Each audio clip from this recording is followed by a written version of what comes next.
Bueno, aquí estamos, senador. ¿Cómo te va? ¿Qué tal? Eduardo, ¿Cómo te va, estás? Leo? Un gusto estar aquí esta noche contigo, aquí también compartiendo con Najib. Igualmente. Muchas felicidades por este nuevo espacio y por tu programa. Muchas gracias. Najib, querido.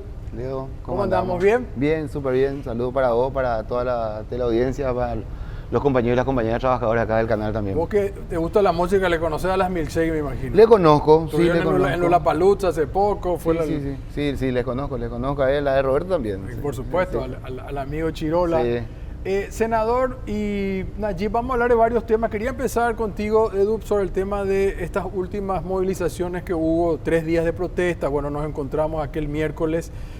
¿Cómo viste esto? El hecho de que haya muchos partidos de oposición, digamos, una gran variedad, digamos, incluso ideológica.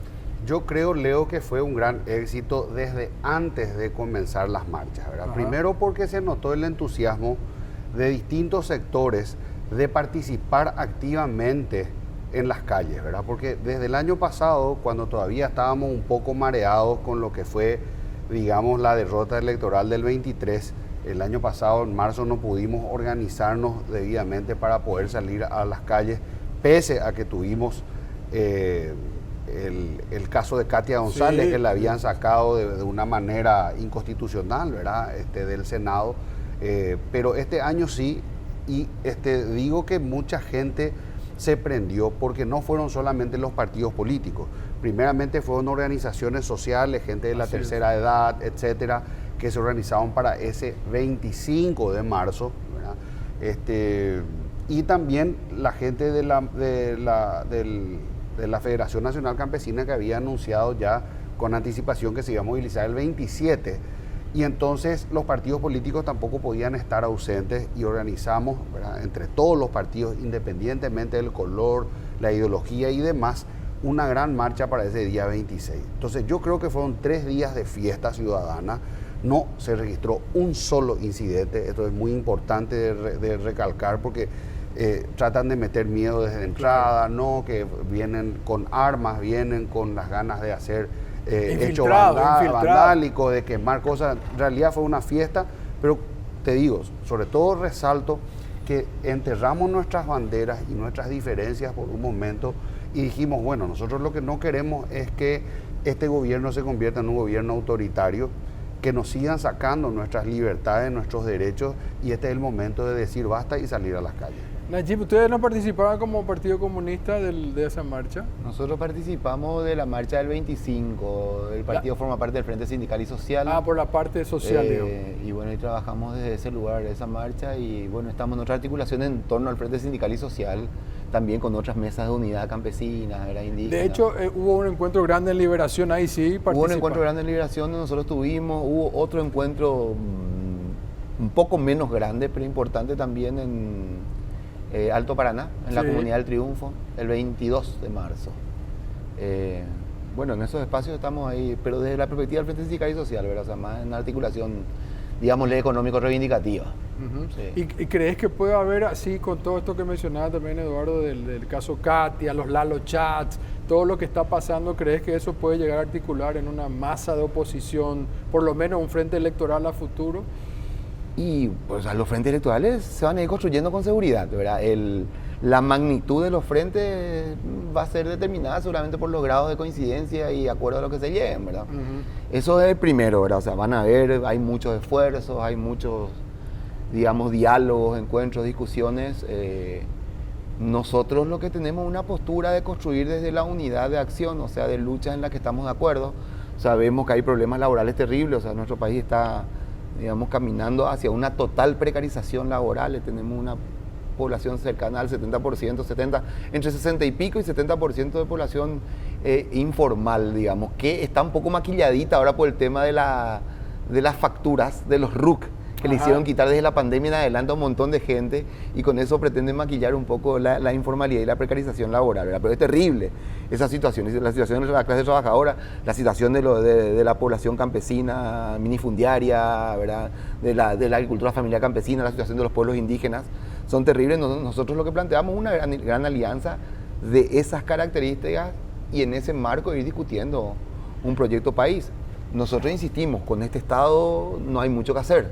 O Nosotros creemos que hay que desestructurar, hay que desmontar el Estado, hay que destruir este Estado, y creemos también que el gobierno tiene que estar, digamos, dirigido por las mayorías trabajadoras, ¿verdad? Un poco por ahí vamos nosotros. Y desde esa perspectiva abrimos todo tipo de unidad social, digamos, de acción económica, reivindicativa, en las luchas concretas. Y Edu, el caso de, bueno, intentar tener una oposición, por lo menos un frente electoral a futuro, ¿cuál es la visión de Estado que cada uno de ustedes tienen, verdad? Porque es importante que la audiencia se pueda enriquecer con lo que cada uno piensa de qué debería hacer el Estado.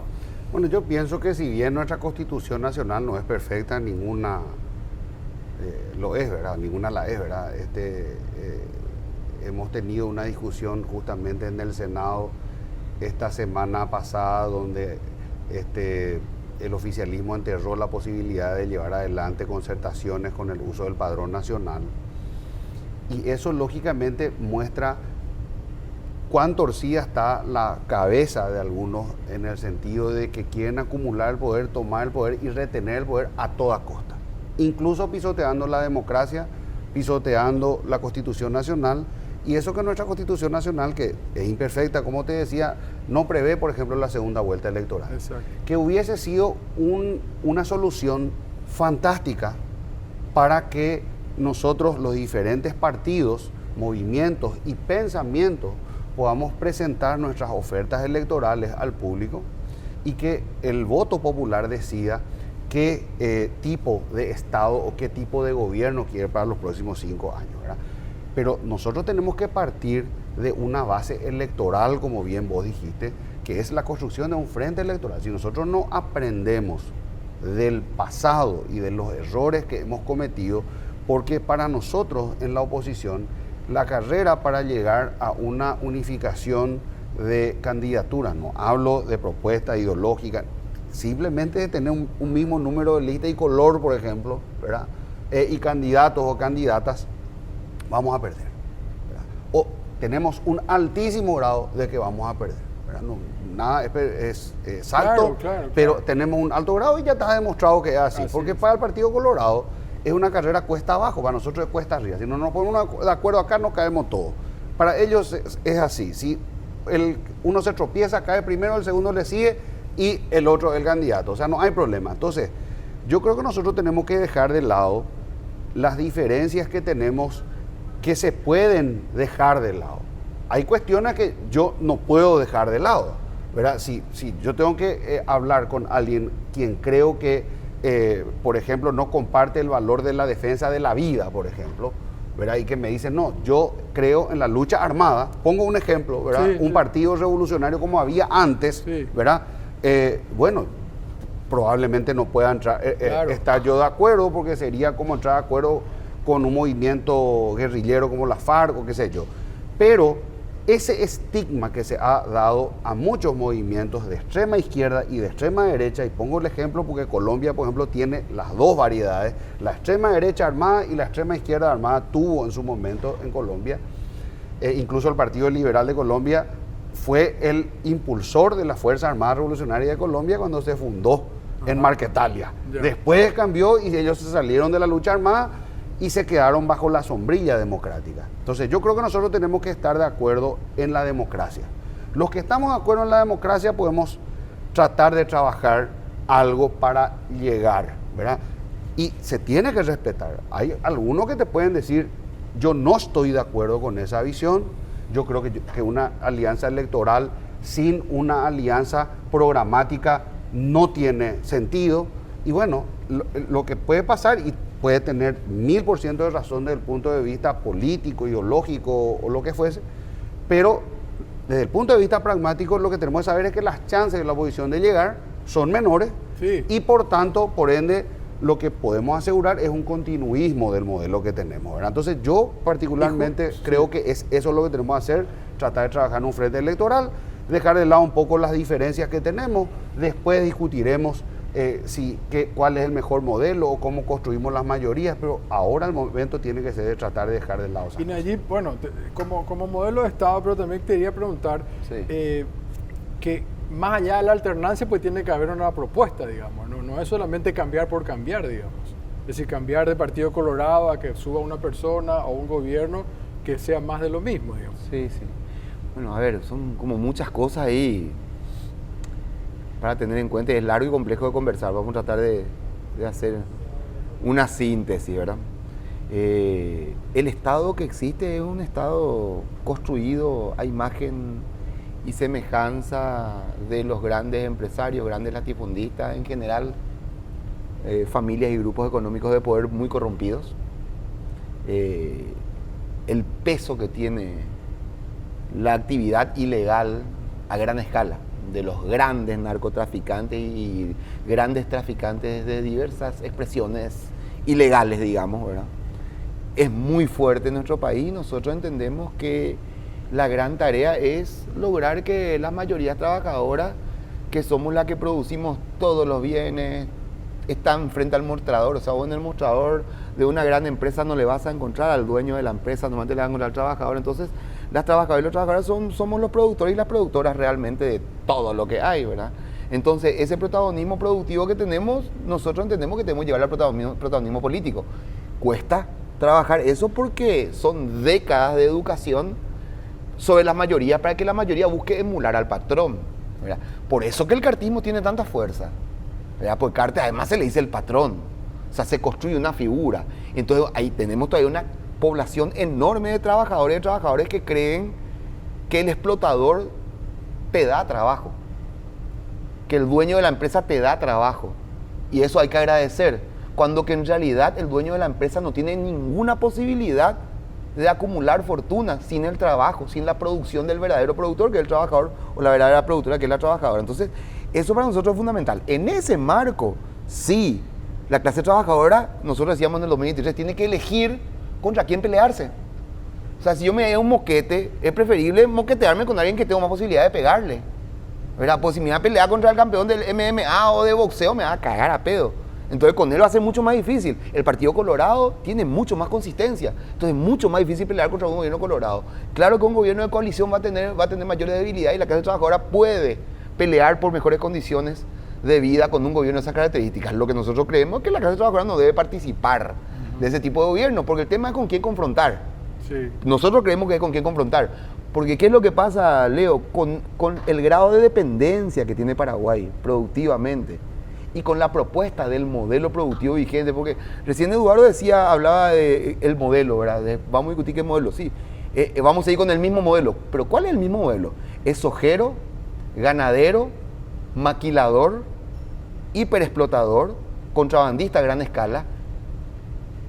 ¿Cómo eso continuará con un nuevo gobierno? ¿Vamos a dejar de ser sojeros? ¿Vamos a dejar de ser ganaderos? Algunos dicen, no, hay que grabar tributos a la soja, al ganado. Se van a quedar a seguir produciendo en Paraguay con la diferencia importante que hay de productividad entre Paraguay y el resto de América del Sur, si es que nosotros pretendemos cobrarles impuestos también a los sojeros, a los ganaderos. O sea, ¿cómo vamos a llevar adelante eso? Por eso nosotros decimos hay que cambiar de Estado y tenemos que construir un gobierno de los trabajadores. O sea, no encontramos nosotros margen de maniobra, ¿verdad?, para una propuesta progresiva, ¿verdad?, por un lado. Y por otro lado, nosotros creemos que no existe una democracia sin apellido. O sea, la democracia vigente es la democracia de las patronales. O sea, los poseedores tienen todas las libertades. O me van a decir que la justicia funciona bajo reglas democráticas o que hace 20 años. Porque hay gente que dice, ahora con el cartismo se está rifando el país. Guau, que en el 94 no se rifaba, en el 97, en el 2000, en el 2002. Guau, que durante el gobierno de Lugo, que hubo un montón de cambios positivos, no seguía funcionando la democracia, la justicia, la economía al mejor postor, o sea, el que tiene más recursos económicos. Así funciona. Entonces, esa es la democracia de las patronales. Nosotros queremos construir una democracia de las mayorías trabajadoras y eso implica desarrollar un proyecto alternativo, ¿verdad?, que no tiene mucho que ver con lo que hay en vigencia. Sí, hay caminos que se pueden tomar. Hay caminos que se pueden tomar. Se podrían tomar, le paso la pelota a Edu, se pueden tomar, sí, a veces hablamos de 8 o 10 puntos que puedan haber en común. Estamos hablando electoralmente hablando, digamos. Sí, no en el detalle, digamos. Tal vez, por ejemplo, por decirte, impuesto a la soja no va a estar en esos 10 puntos. No sé. No. O puede ser que se hable de, no sé. Puede ser que sí, ¿verdad? Hay que ver. Por eso. Hay que fuerza tener para sostener eso. Justamente eso es lo que te decía, Leo, ¿verdad? Yo pienso que toda construcción se tiene que hacer sobre la base de la democracia. Yo recordaba hace unos días que el doctor Eligio Ayala cuando estaba como presidente, al contrario censo de lo que hizo ahora el cartismo, que está cerrando todos los agujeros para hacerse con la maquinaria electoral e inclinar la cancha a su favor. En su momento, Eligio Ayala, ante el ausentismo de los colorados, le dio a ellos la redacción de la ley electoral. Salió una nueva ley electoral redactada por los colorados y eso permitió por primera vez el concurso de 2 candidatos, uno del Partido Colorado, Eduardo Fleitas, y José Patricio Guyari, de competir en las elecciones del 2028, de 1928, ¿verdad? Entonces, ese tipo de grandeza no existe hoy, ¿verdad? Eligio Ayala, bajo su gobierno, se inscribió al Partido Comunista, que hace poco estuvo de aniversario, ¿verdad? Entonces, nosotros tenemos que ver las bondades de la democracia por encima de las diferencias ideológicas. Con el modelo que estaba mencionando Nayib, por supuesto que yo no estoy de acuerdo prácticamente en nada, ¿verdad? Porque es un modelo basado en el marxismo, es un modelo basado en la lucha de clases, ¿verdad? Eso se nota constantemente en la dialéctica y en lo que es el patrón versus el empleado, etcétera. Yo personalmente he sido obrero durante 25 años, he aportado al IPS, tengo mis aportes en el IPS, nunca he sido patrón, ¿verdad? Salvo patrón de mí mismo cuando obtuve mi matrícula de abogado y ejerzo la profesión liberal de abogado desde hace más de 20 años, ¿verdad? Pero nunca he hecho, digamos, nunca he tenido una empresa, una fábrica, una industria, y no por eso yo satanizo a la patronal, porque como decía Pepe Mujica, hay cosas que ellos saben hacer mejor que nosotros. Y ellos a su vez, porque el trabajo tampoco aparece por generación espontánea, salvo en los modelos donde la producción está concentrada en el Estado, ¿verdad? Como un modelo soviético, etcétera, ¿verdad? Pero esas son cuestiones que, a mi modo de ver, en vano vamos a discutir. Porque imagínate que yo te quiera hacer cambiar vos de Guaraní a Cerro. No te voy a hacer cambiar. Como tampoco le voy a sacar a Nayib su corazoncito rojo, ni él quizá a mí mi convicción liberal, ¿verdad?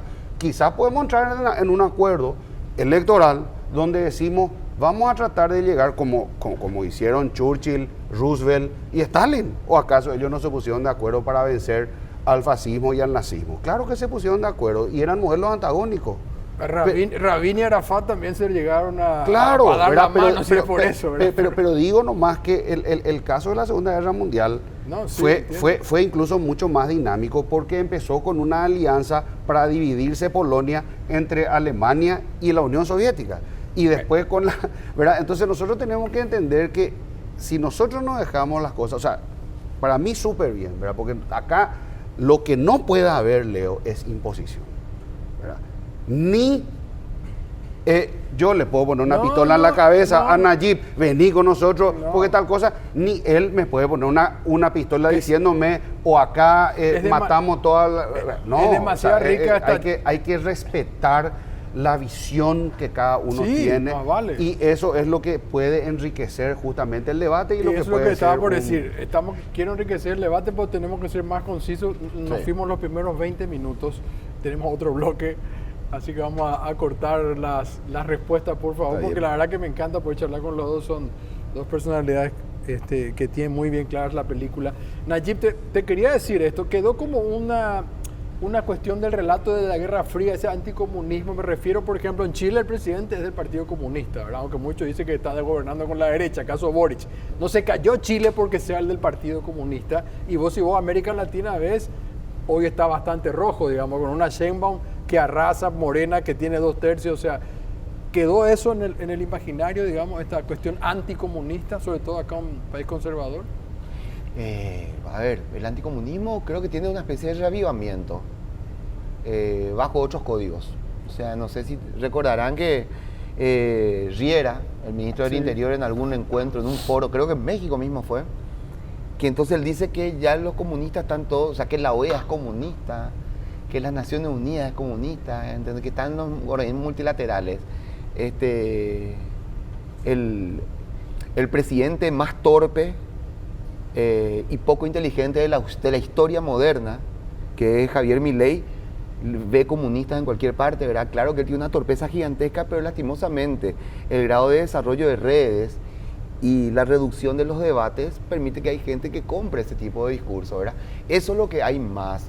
Y bueno, por lo demás, Boric tampoco es del PC. El PC es parte del gobierno, eso sí. El PC de Chile es parte del gobierno. Boric no es del PC, no es militante del Partido Comunista de Chile. Pero lo que yo creo también es que hay una clase trabajadora, juvenil, que no mira mucho eso, ¿verdad? Nosotros, por lo menos, el crecimiento que tenemos del Partido Comunista es por algo muy sencillo. Nosotros defendemos la democracia de los trabajadores. Eso es lo que defendemos. Después hay un montón de experiencias torcidas, equivocadas, que en nombre de la izquierda dicen defender X cosas y están corrompidas, etcétera, etcétera. Pero nosotros, por lo menos, el Partido Comunista Paraguayo, que no tiene ni una mancha de corrupción en casi 100 años, nosotros no convivimos con dirigencias o militancias corruptas. No tenemos esa realidad. Nuestro partido tiene mucha claridad en cuanto a la defensa de la clase trabajadora. O sea, los trabajadores del poder nos parece lo más democrático, no entendemos nada más democrático que eso. Construir un Estado de los trabajadores nos parece lo más democrático que puede haber, porque la mayoría son trabajadoras, la minoría es propietaria. Entonces, esa minoría se debería subordinar a los intereses de la clase trabajadora. Y esto quiero cerrar acá, sí, ¿verdad? Sí. Eso sí es democracia real. Cuando los 100.000 patrones están subordinados a los intereses de los 3 millones de trabajadores del Paraguay, ahí sí estamos hablando de democracia. Pero hoy, con esta política económica, ¿dónde podemos hablar de democracia para la mayoría? No tiene sentido. O sea, es una burla para el trabajador de a pie. Vamos a hacer una pausa y vamos a ir con esta interesantísima charla aquí con Nayib y el senador Eduardo Nakayama. Bueno, aquí estamos siguiendo esta charla. Espero que la disfruten igual que como la estoy disfrutando yo también. Edu, se habló de Milei, ¿qué pensás de él? Pero al comienzo te vi como que te gustaba Milei, digamos. No sé si hoy seguís pensando igual, después de cómo él viene. Bueno, primero quiero hacer una aclaración, sí, claro, Leo, porque me parece muy importante lo que dijiste de lo que pasa en la región, ¿verdad? El presidente Gabriel Boric es un presidente que yo admiro profundamente. Y no te lo estoy diciendo acá ni en público, sino que lo he dicho siempre, estuve en su discurso en el Congreso, le felicité, y si ustedes ven mi historial de felicitaciones a él, me parece un demócrata con todas las letras, y fue uno de los pocos presidentes, ¿verdad?, de nuestra región que salió a condenar la dictadura de Nicolás Maduro. O sea, para mí, Gabriel Boric es un presidente con todas las letras. Lo mismo te puedo decir de Claudia Sheinbaum, ¿verdad? Me gusta el estilo de Claudia Sheinbaum. Quizá no esté y no estoy de acuerdo con su ideología y con muchas cosas, pero eso no quiere decir que yo no pueda admirar algunas cosas, formas y demás de ella, ¿verdad? Ahora, lógicamente hay un tipo de izquierda que a mí no me gusta, como hay un tipo de liberalismo que quizá a Nayib o a vos no les guste, ¿verdad? Y cuando nosotros estamos hablando de espectros, ¿verdad?, porque el espectro es una línea que va de la A a la Z, ¿verdad?, estamos hablando lógicamente de matices, ¿verdad? Entonces, cuando nosotros hablamos de Stalin, no tenemos que asociarle necesariamente al Partido Comunista Paraguayo.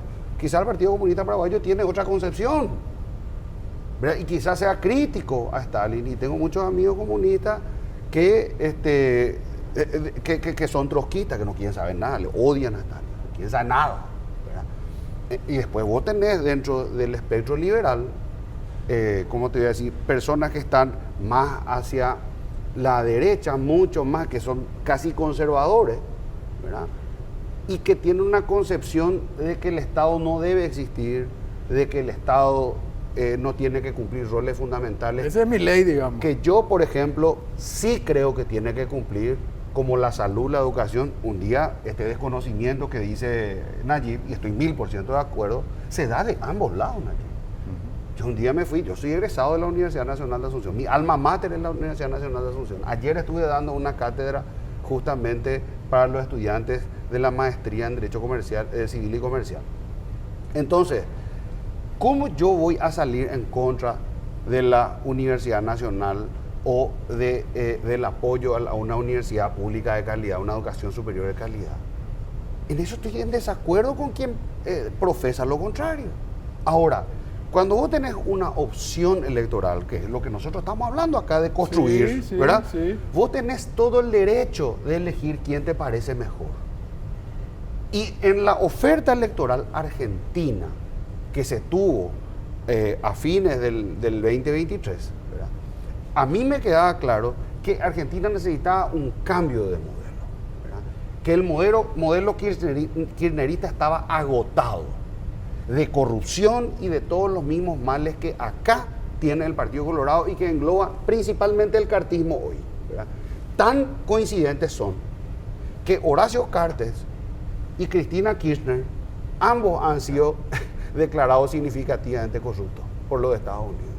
Entonces nosotros no tenemos que dejar de ver eso, ¿verdad? Que hay ciertas similitudes y como el poder corrompe, el poder absoluto corrompe absolutamente, ¿verdad? Entonces, eso quiero aclarar sobre este tema y yo hoy, si fuese argentino y tuviese que decidir entre Massa y Milei, lo voto a Milei. Eso quiere decir que yo estoy a favor, qué sé yo, de la donación de órganos, pero bastaría más, por favor. Eso quiere decir que yo estoy, perdón, de la venta de órganos, ¿verdad? O el tráfico de órganos, Sí, sé que es sí. cualquier disparate que salía ahí, acá está Nakayama que Milei, pero es una tontería. Es la misma cosa que yo le diga a Nayib que es un asesino porque está... No, vamos, él tiene claro lo que es su pensamiento y sabe perfectamente cuál es su línea. Yo también tengo mi pensamiento y sé muy bien cuál es mi línea.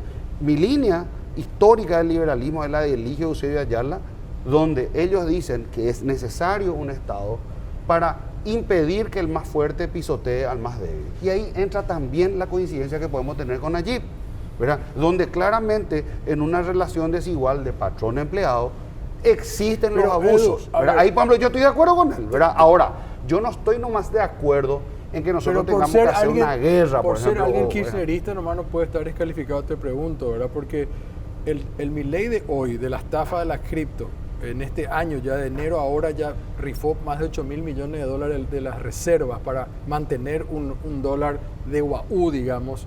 Ese Milei actual que ya le estamos viendo, digamos, vos que considerás que sigue siendo mejor que cualquiera que sea el kirchnerismo. Yo estoy 100% de acuerdo que las reformas económicas que metió Milei, y yo lo adelanté desde un principio, tiene y va a tener errores, como todo ser humano. Milei no es ningún dios, pero por supuesto que no es ningún dios. Son locos los que lo endiosan a Milei o a Stalin o a quien fuese, a Trump, a quien fuese, a Boric, a quien sea. Nosotros somos seres humanos de carne y hueso y nos vamos a equivocar, ¿verdad? Entonces yo creo que el tema de Libra fue una tremenda equivocación de Milei, ¿verdad? No sé si calificarle estafa.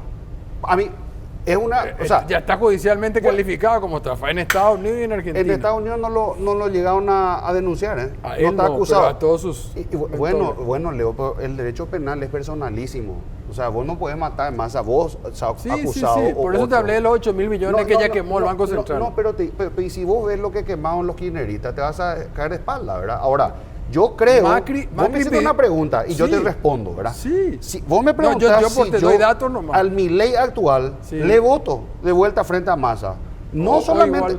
claro que lo voto, por supuesto que lo voto, porque veo que hay un avance, ¿verdad?, en los indicadores financieros y económicos del país, ¿verdad? El tiempo va a terminar diciendo... La semana pasada nosotros publicamos, o sea, vimos con Mercedes, el país que más ¿cómo decir? Menos industrias tuvo en el mundo. Desindustrializó. Sí, o reprimarizó. Fue Milei, informe de la ONU, de las Naciones que Unidas. O sea, fundió la industria argentina. No, espera un rato, Leo. Pero son informes de la ONU. Está bien, y te voy a explicar eso porque yo estoy en el ámbito financiero desde hace muchísimo tiempo. Una industria no te sale en 6 meses, un año. Una industria te sale después de un largo periodo de carencia donde no pudo salvar sus activos y lo único que puede hacer ya es vender. Y la recuperación económica lleva su tiempo. No te estoy hablando de un país que es algo gigante. Te hablo de una empresa, Leo. Y vos sos empresario, fuiste empresario, vos sabés lo que es.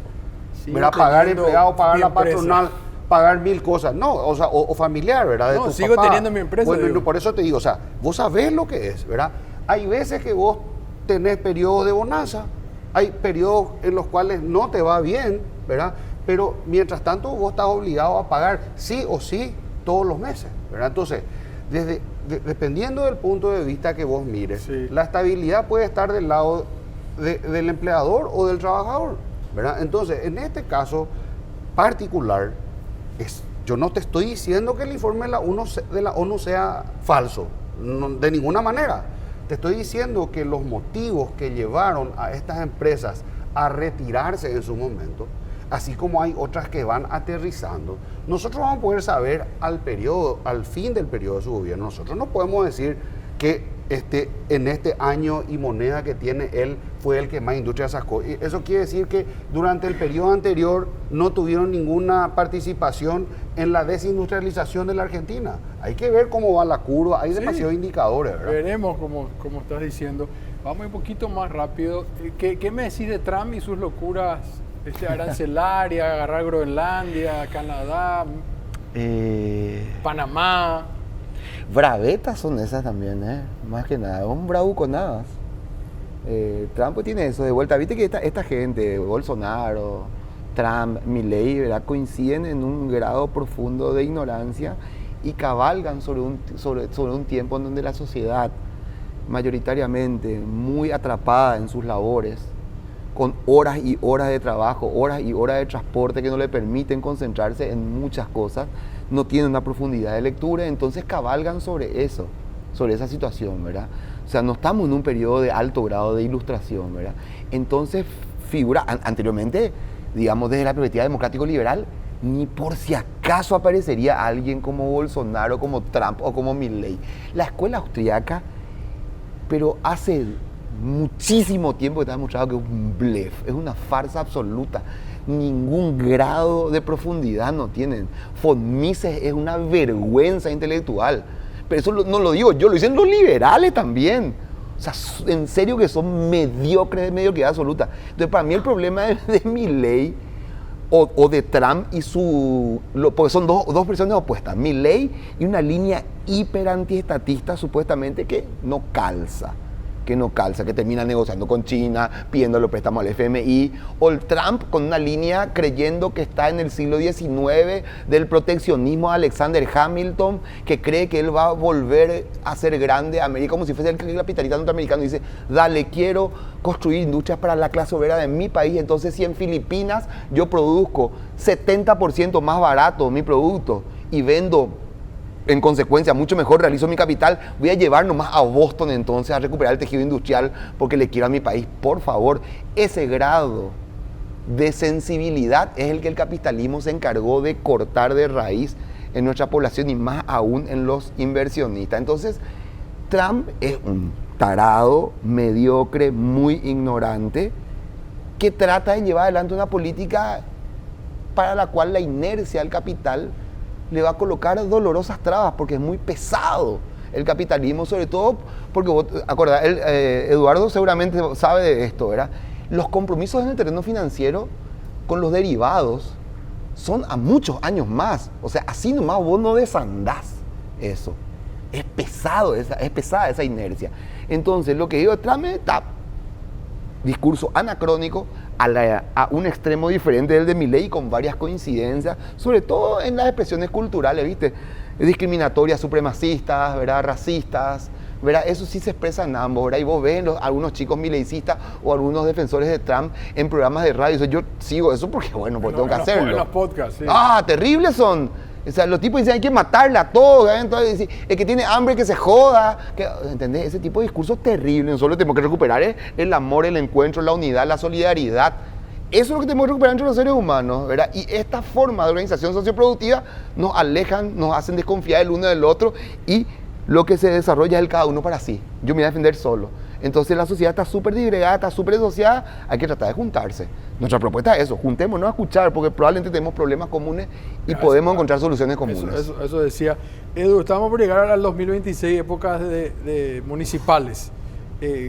¿Cuánto te faltó para ser intendente y no fue un error despreciarla al Frente Guazú? Última cosita, Leo. Sí, bueno. Me parece muy importante la conversación y sobre todo esto último que decía Nayib, ¿verdad? Porque nosotros tenemos que entender que vos hablaste hace rato del anticomunismo y el resurgimiento del anticomunismo. O sea, como de la Guerra Fría. Claro, ¿verdad? Y eso se ve como algo negativo, lógicamente, ¿verdad? Pero no se ve como algo negativo el antiliberalismo. O sea, la izquierda desprecia el liberalismo, te hablan de neoliberal como caníbal, ¿verdad? Como alguien que... Y nosotros lo que defendemos es la libertad, ¿verdad? Cada uno defiende lo que quiere, nosotros defendemos la libertad, ellos defienden la igualdad y otros defenderán la libertad, no la igualdad. Y otros defenderán la fraternidad, ¿verdad? Entonces está todo bien, ¿verdad? Nosotros particularmente defendemos la libertad, ¿verdad? Y la libertad es no despreciar la capacidad que cada uno tiene, ¿verdad? Porque nosotros no podemos tener la soberbia de decir que son todos unos pelotudos y que solamente nosotros tenemos la capacidad de decir todo lo que tienen que hacer el resto. No, a este le falta, a este otro también le falta, entonces yo voy a concentrar y yo voy a ser el super cerebro que va a organizar absolutamente todo. Nadie pudo hacer eso, ni la China comunista que se volvió capitalista y librecambista en lo económico.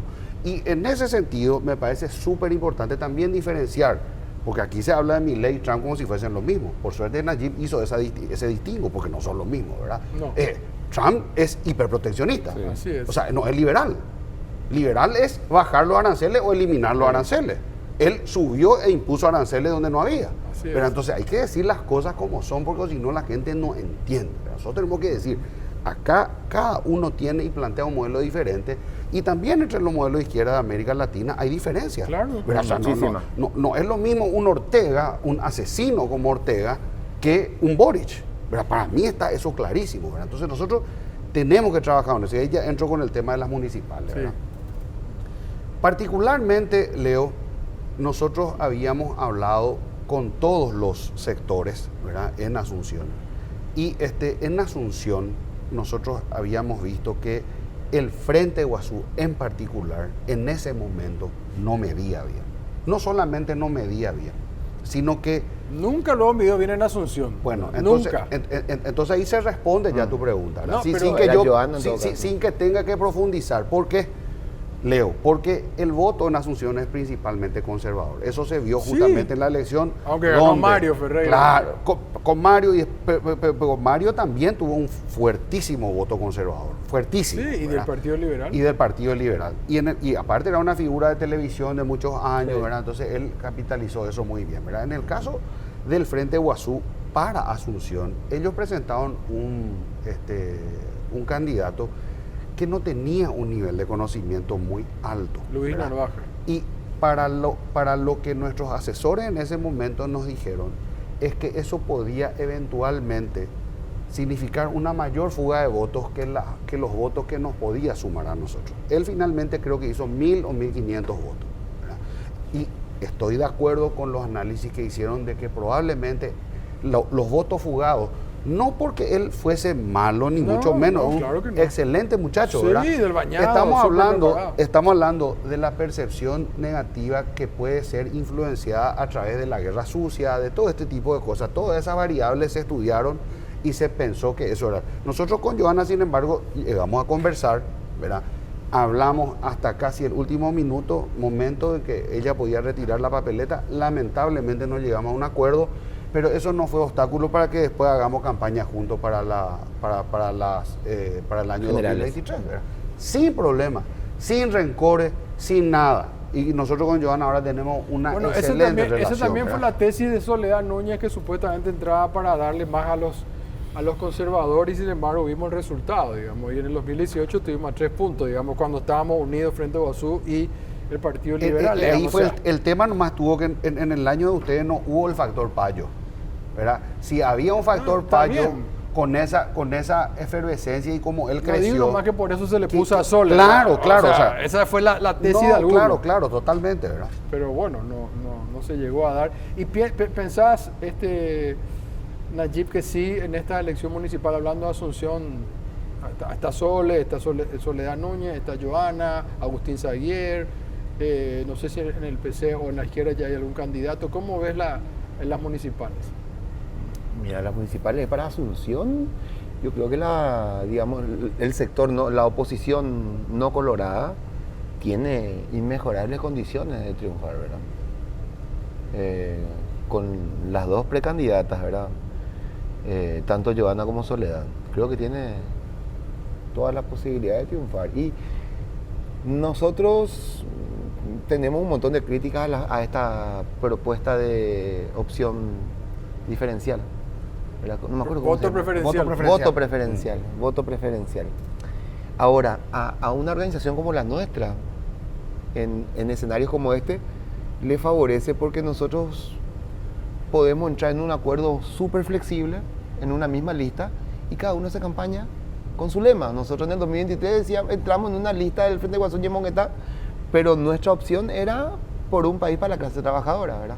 Entonces nosotros vamos a seguir reivindicando esa autonomía, esa independencia de la opción en el marco del el mayor de los posibles acuerdos, ¿verdad?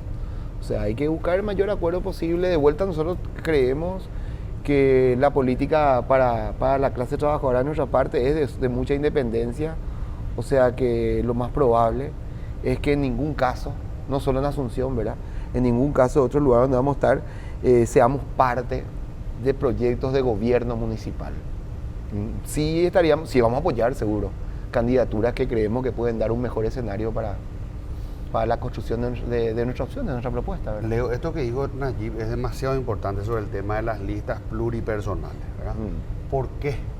Porque yo particularmente soy un defensor del voto preferencial. Yo no hubiese estado como senador hoy si no hubiese habido listas desbloqueadas. ¿Por Cierto. qué? Ustedes se acordarán. Yo no estoy seguro. No, pero él no. Yo Él por ya el te, lugar o sea, en que estaba, claro, sí. yo estaba en el 30, Leo, ¿cómo iban a Sí, entrar? no, Si entramos dos imposible. No, sí, pero O sea, sí, eso se lista hizo. cerrada, chao. Estuviste en el 30 porque se sabía que iba a haber voto preferencial. No, pero si se no, hacía no, una no. lista, si se hacía No, una lista Leo. del PLRA, vos tenías que estar entre los 10 o 15 seguro. No, Leo. Yo estuve en el 24. Pero porque se sabía que había voto preferencial. No, Leo. ¿Cómo que no? No, Leo. No, él puede estar en un movimiento. Yo No, estoy. ya se sabía que iba a haber voto preferencial. no, Leo, no. Daba igual, a mí me pusieron el 9, o sea, daba igual. No, es así, Leo. Nosotros hicimos todos los cálculos. Bueno, Después, no en importa. algún momento pero es importante Yo porque. creo que iban a entrar pero ¿sabes qué, Leo? fácilmente. Es demasiado importante esto que estamos hablando, porque es la base de todo, porque lo único que vos no podés rebatir es la matemática o la estadística, ¿verdad? Y sí, Eso sí. es algo que vos te ponen y es así, ¿verdad? Nosotros pusimos toda la carne en el asador en la interna, que recordarás que yo denuncié incluso fraude, ¿verdad? Porque de hecho en algunas mesas de la interna liberal, que después los colorados dijeron, no, él denunció fraude en la concertación. No, yo no denuncié fraude en la concertación, denuncié fraude en la interna liberal, porque nosotros teníamos otra mesa para votar, Sí, ¿verdad? claro. Y allí algunos candidatos llenaron de 500 votos, cuando el máximo de votantes podía ser 240 si votaba uno detrás de otro. Sí. O sea, Y si era el 100%. Sí, era el Sí, 100%, o sea, es una no se locura. da. Metieron 500 votos, lo que sí me pusieron, quedé en el lugar 24 por no estar en un movimiento grande, que es justamente más o menos lo que dicen allí, ¿verdad? Sí. Pero allí me fui al 24, pero por el acuerdo que había con los demás partidos de la lista, de la Alianza de Senadores por la Patria, fui al 30. Le dije a mi asesora, vos le conocés a Celeste Prieto, me dice Celeste, no, quédate en el 30, Edu. Es más fácil vender ese número, me dice. Quédate en el 30, me dice, ¿verdad? Me quedé ahí. Yo dije, ¿cómo carajo vamos a hacer para gastar eso aquí, verdad? Parecía imposible, ¿verdad? Salimos, trabajamos, tal. Fui el único que jaló 24 lugares. Del 30 al 6, yo fui el sexto más votado, ¿verdad? Entonces yo, si no había lista, voto preferencial no entraba. Pero ¿cuál fue mi diferencial, que puede ser el diferencial de Nayib, de su partido y de los demás partidos? A diferencia de un ejecutivo donde hay un discurso, en el legislativo, ya sea municipal, departamental o nacional, vos podés ser animalero y entrar. Vos te vas todo el día con tu perrito. A mí me gustan los perros, te votan los animaleros. Vos podés ser uno que le gustan los deportes, salir haciendo todo el día ejercicio, tal cosas, y los que son ahí musculín te votan, ¿verdad? Hay otro que le gusta tal. O sea, se da esa variedad y se puede captar mejor los públicos también. Porque no todos van a votar a algo así, yo soy vida, patria, ¿cómo era? Dios, patria, familia, ¿verdad? No, hay gente que te puede, allí puede tener un público gigante de obreros que dentro de una lista de oposición van a acompañar, pero que quizá, que es lo que pasó en el 2021 en la Junta Municipal, 40.000 votos Se desperdiciaron. cayeron en saco roto. Se desperdiciaron. Hubiésemos metido- no puedes traccionar. Pues. Claro, hubiésemos metido 5. Ojalá que no se cometa ese error. Nos tenemos que ir porque tenemos que hablar de Rodrigo Quintana en el próximo bloque. Les agradezco mucho su tiempo. Gracias, Edu. Gracias por estar Leo. aquí. Gracias, Najib. Gracias a vos, Leo. En Muchísimas un gracias a instante todos. vamos a hablar del caso de Rodrigo Quintana, un momento nefasto, duro de la historia del Paraguay, de la historia reciente. Ya volvemos.